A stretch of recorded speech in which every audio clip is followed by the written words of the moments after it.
জীবনে একবারও মিথ্যা বলেননি এমন লোক নাকি আর খুঁজে পাওয়া যাচ্ছে না। গ্রামগঞ্জ থেকে শুরু করে শহরের অলিতে গলিতে সর্বত্র ছড়িয়ে ছিটিয়ে আছেন মিথ্যাবাদীরা। আছেন হরেক রকম মিথ্যাবাদী। এর মধ্যে এক ধরনের মিথ্যাবাদী হচ্ছেন নোটোরিয়াস লায়ার। তারা এজন্যই নোটোরিয়াস লায়ার, কারণ তারা যে মিথ্যা কথা বলেন তা কারো অজানা নয়। জানাজানির কারণে মানুষকে মিথ্যা বলে আর সুবিধা করতে পারছেন না।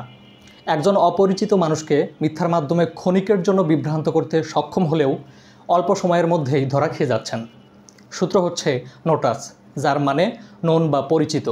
এই নোটাস থেকেই নোটোরিয়াস শব্দ এসেছে। নোটোরিয়াস মানেও সুপরিচিত, তবে তা খারাপ কাজের জন্য, মানে কুখ্যাত আর কি। কেউ মিথ্যা বলে, কেউ জুয়া খেলে, কেউ খুন করে নোটোরিয়াসের তকমা অর্জন করেন। নোটোরিয়াসের নাউন নোটোরাইটি। নোটিট মানেও সুপরিচিত, তবে ভালো কাজের জন্য, মানে বিখ্যাত। নোটাস থেকেই নোটোরিয়াস ও নোটিট শব্দ দুটি এসেছে।